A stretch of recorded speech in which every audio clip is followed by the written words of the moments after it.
তো গাইস দেখতে পাচ্ছেন এখানে কিন্তু প্যানেলে কিন্তু সব কিছু অফ, একটা জিনিসও কিন্তু অন নাই। ঠিক আছে, এখন আমি কিন্তু ফায়ার করব, দেখাবো।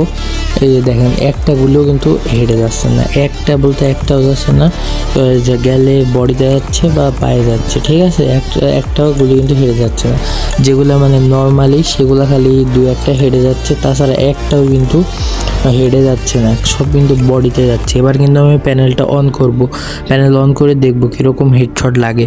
এই যে দেখেন গাইজ আমি কিন্তু প্যানেলটা অন করছি।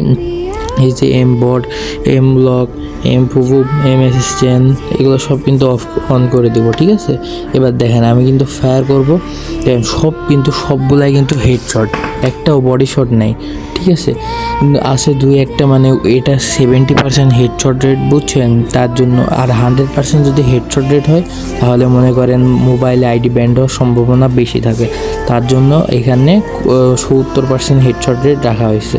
এখন আমি শর্ট গান নিয়ে আপনাদের দেখাবো শর্ট গানে কীরকম প্যানেলে হেডশট লাগে। এই যে দেখেন গাইজ, এই যে যেইখানে মারবো সেইখানে একদম হেডের দিকে টান দিচ্ছে, হালকা ড্র্যাগ করলে কিন্তু এটা ওয়ান ট্যাপ লাগবে, খালি জাস্ট হালকা ড্র্যাগ করবেন তাহলেই কিন্তু ওয়ান ট্যাপ লাগবে। ইউএমপি দিয়ে কিন্তু স্কোপ দিয়েও কিন্তু আপনি ওয়ান ট্যাপ মারতে পারবেন। ঠিক আছে, আর এখানে দেখেন আমি এখন ইমোট শট দিব, ইমোট শটেও কিন্তু ওয়ান ট্যাপ লাগবে। এই যে দেখেন গাইজ, এই যে ইমোট শট, এই যে দেখেন বাইকের রিমোটে ওয়ান ট্যাপ, এই যে নতুন ফ্রি রিমোটে দেখেন এই যে ওয়ান ট্যাপ, সবগুলাই কিন্তু ওয়ান ট্যাপ। ঠিক আছে, তো গাইজ এই ছিল আজকের ভিডিও। যাদের প্যানেলটা লাগবে আমাকে হোয়াটসঅ্যাপে নক দেন, আমি আপনাকে প্যানেলের লিঙ্কটা দিয়ে দিব। এমনি দিলে গ্যারেনা চ্যানেলে স্ট্রাইক দেয়, এমনিতে নতুন চ্যানেল। আর যাদের পেড প্যানেল লাগবে তারাও আমাকে হোয়াটসঅ্যাপে ইনবক্স করেন।